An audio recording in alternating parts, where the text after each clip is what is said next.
Ben Velasquez was a little boy with a big smile and an even bigger heart. He was an independent little boy, super sweet. A compassionate, contemplative child who seemed wise beyond his years. One time a second grade teacher told me, he's like an old soul. He should be wearing a tweed jacket and have a little pipe, you know? And he was like that.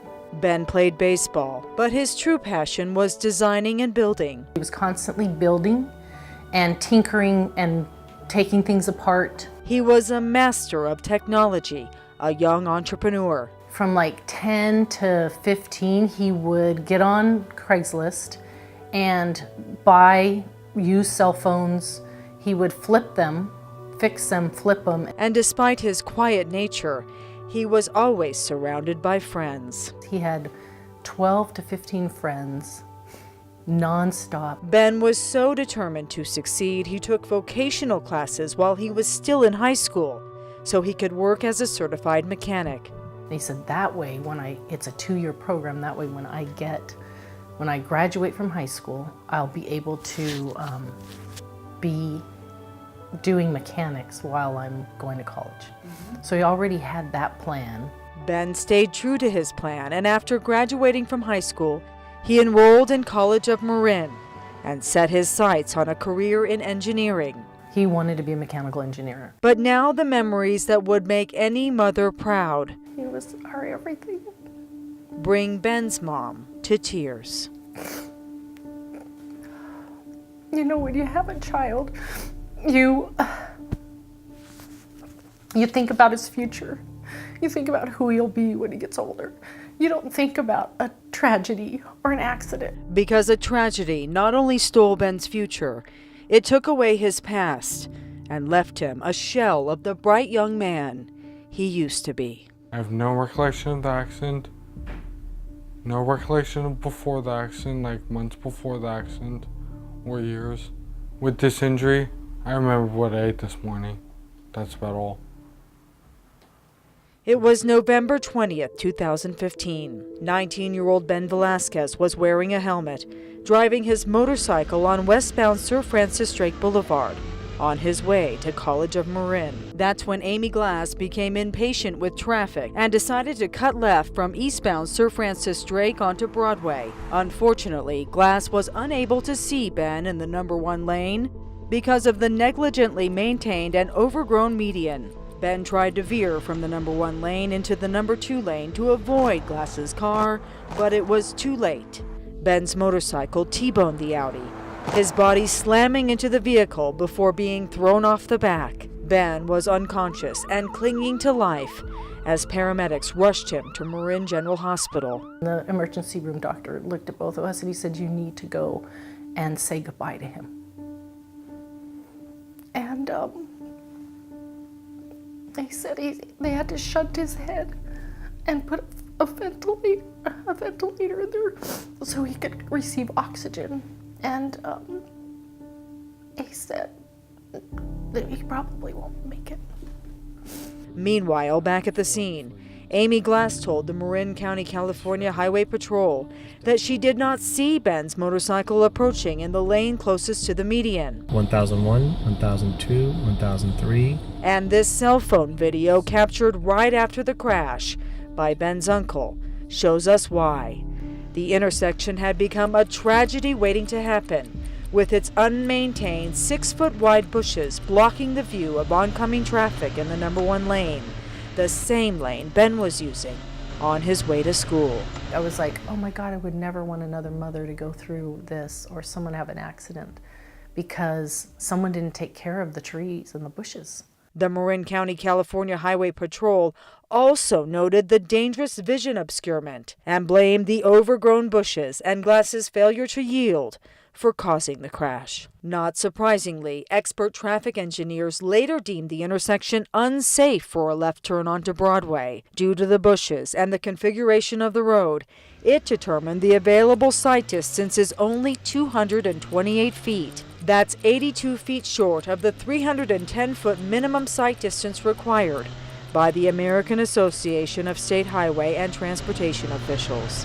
Ironically, while Ben was in the ICU in a coma, with a diffuse axonal brain injury, right cerebral contusion, cervical spinal cord injury, occipital fracture, C5, C6, and C7 vertebrae fractures, T1, T5, and T6 vertebrae fractures, L1 and L2 vertebrae fractures, left scapula fracture, left multiple rib fractures, right rib fracture, right wrist fracture, MSSA bronchopneumonia, cardiac contusion, bilateral lung contusion, emphysematous bleb, and hyponatremia. And there's been swollen,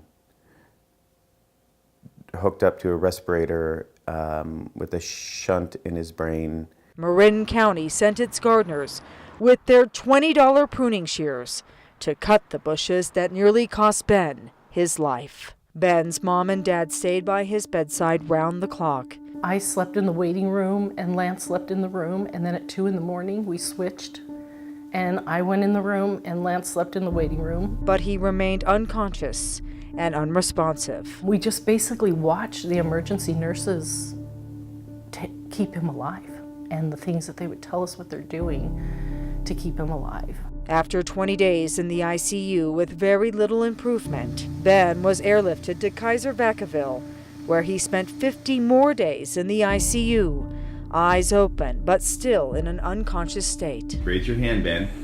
On Christmas Eve, doctors broke the devastating news to Ben's parents that their only son should be placed in a subacute care facility until he died. They were ready to write him off. Kaiser was. But Ben's parents refused to give up hope and fought to have him transferred to Santa Clara Valley Medical Center, a hospital that specializes in brain injuries. And it was there, after 3 months in an unconscious state, a true miracle occurred. Ben had an awakening. I look at him every day and think he's a walking miracle. Yeah. He began to respond to his parents, first by batting a balloon, eating and drinking, and brushing his teeth. Eventually, Ben started to talk. What was on the floor next to the bed? Socks. That's where we just saw him start to blossom and start to respond. But his severe right-sided and frontal lobe brain injury left him paralyzed on the left side and in a wheelchair. Ben went through several more weeks of rehab to learn how to walk before finally being released from the hospital 135 days after the crash. When they brought him there, he had to be lifted in this like white banded thing, like a horse or a, you know, he had to be lifted out of the wheelchair and into the bed. And when he left there, he could just have a board and scoot off the board and into the wheelchair. But when Ben returned to his mother's newly modified home, the hard work had only just begun. We had to have the wheelchair ramp in the front. The house was completely, the rugs, the furniture was completely taken out. He was still in a wheelchair and being fed through a tube. He could not control his bladder or bowels, and he needed round-the-clock care. He had a shower chair, a wheelchair, a toilet seat chair, and then I bought him a very expensive bed. Ben's mother and father stopped working so they could provide that care. You have to figure out how to pay the bills and then also care for him. And their dedication paid off. With the help of in-home therapy, Ben started using a walker. Then he began to walk short distances. Now, 2 years after the crash, he spends his days in occupational, physical, and speech therapy, trying to improve the paralysis on his left side, his balance and coordination, and most of all, his memory. Sticks.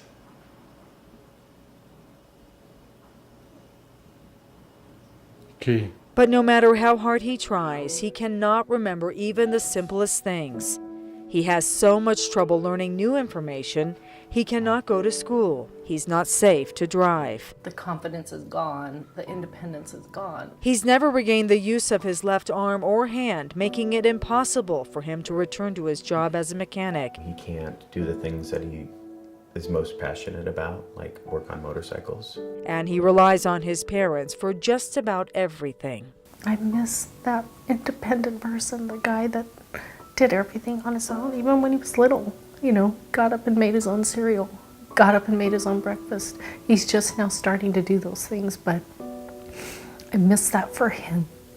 Like for his sake, that he can't do that. And the young man, who always had so many friends, has become antisocial. He completely shut his friends off. Ben gets angry and depressed. Are there days when you don't feel like facing the day?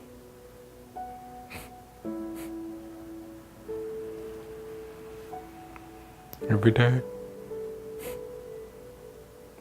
Every day. But other times he's filled with a childlike optimism and unrealistic expectations. Because of all these therapies and stuff, I also know that I am expected to fully heal, and all these things will just take time. But neuropsychologist Dr. Fernando Miranda says Ben's severe brain injury and paralysis will not get any better. It's a real miracle that he actually recovered consciousness to a certain degree. But for practical purposes, he's like a 6 or 7 year old with very little judgment. Dr. Miranda says Ben's severe frontal lobe traumatic brain injury is having a devastating effect on his ability to function. His working memory is clearly abnormal. His attention is abnormal. He has very little, if any, judgment, which means that he will have to be significantly supervised in all decisions. He's like, again, like a 6 year old. Do you allow a 6 year old to cook dinner? No. Why? Because probably he would not remember all the ingredients, but most importantly, he would not be safe. For that reason, Ben will never be safe to live on his own. He will have constant supervision for the rest of his life. People that tell him what drugs to take, the amount, because if you leave it to him, he won't be able to be responsible enough to do that. Number two, he will never be able to drive. He has a left-sided weakness, which is clearly there, but the right side is not normal either. Okay? So that gives him altered reflexes. Can he react like presumably you and I to a car putting brakes in front of him? No. Dr. Miranda says Ben's injury is made worse by fluid and numerous small bleeds inside his brain, which will require another brain surgery in the very near future. So when you bleed in the brain, you produce scar tissue that makes the convexities of the brain not be able to reabsorb the spinal fluid. So you produce more than what you absorb. And as time goes on, that becomes really significant to the point then that the brain is at pressure from the inside. Dr. Miranda says Ben is also suffering from anosognosia, meaning he is not aware of the extent of his limitations and will require years of psychotherapy. Dr. Paul Berg, a clinical psychologist with more than 50 years of experience, says Ben is already suffering from depression. But Ben's inability to see how much help he needs will make him difficult to treat. In Dr. Berg's evaluation of Ben, he said, given the multifaceted scope of Ben's injuries, his psychotherapy will be very prolonged and arduous. And if he ever reaches a point where it is clear to him that he has limited out his ability to make any more improvement, then he will be dealing with a much clearer depression, which will need to be addressed in psychotherapy, along with appropriate psychotropic medication. Physical medicine and rehabilitation doctor Alex Barchuk credits Ben's daily occupational, physical, and speech therapies for the progress he's made. But he still needs help performing the daily tasks of living. He has difficulty with anything that requires both of the extremities to work in a normal fashion. He has difficulty putting on his shoes, his socks. We talked about trimming his toenails. He has difficulty with buttons, with zippers. He has difficulty even using a cell phone. He could use it with his right hand, but he can't use it with both hands. We talked about typing. It's difficult for him to do. And then anything that has to do with higher balance type of activities. Even walking on an uneven surface, his balance is off. Unfortunately, Dr. Barchuk says, Ben's condition is expected to get much worse.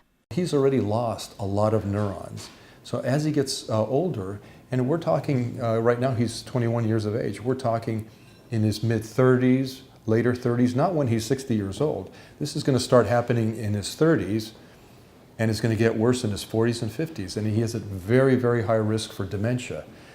And that's probably going to happen because of the extent of his brain injury. And as Ben's brain deteriorates, so too will his physical disabilities. He'll probably need either a cane. As he gets older, he'll probably need a walker because his balance is going to get worse, and he's going to become more and more dependent on a wheelchair. And the arm and the leg that's functioning quote unquote normally, it's going to have trouble with overuse type of injury. So the first thing that goes is the shoulder joint, because you're constantly using your arm. That and the wrist joint. He already has quite a bit of wrist pain, and he doesn't have normal range of motion in the wrist because he had fractures in the wrist area. So post-traumatic arthritis is going to set in. It's going to cause more pain in his wrist. It's going to cause more and more pain regarding his hand function. His shoulder is going to get worse. The right leg is going to get more and more arthritic. His knees, his hips, because he's depending more on his right side to compensate for his left side. And while Ben requires constant supervision now, Dr. Marchuk says in the next 5 to 10 years, he will need round-the-clock in-home care. The only way that he would have a shortened lifespan is another accident. And if you leave him alone, don't give him the appropriate supervision, he's going to have an accident. So that's why it's important when you put together a life care plan, you need to provide enough support, medical support, therapeutic support, and psychological support to make sure that the individual has the least amount of chances of hurting themselves or becoming more and more disabled.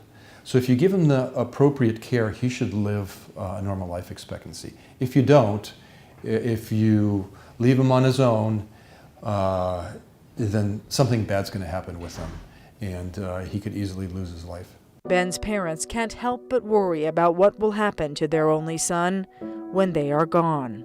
What is his life going to look like now? But rather than fear the future, Ben tries to focus on each day, one step at a time. I could sit here and cry about it, but I know that that's not going to do me any good. So I kind of just go on. And Ben's parents are proud of how far he's come and grateful he's alive. I'm so grateful, and I'll take him any way he is, you know.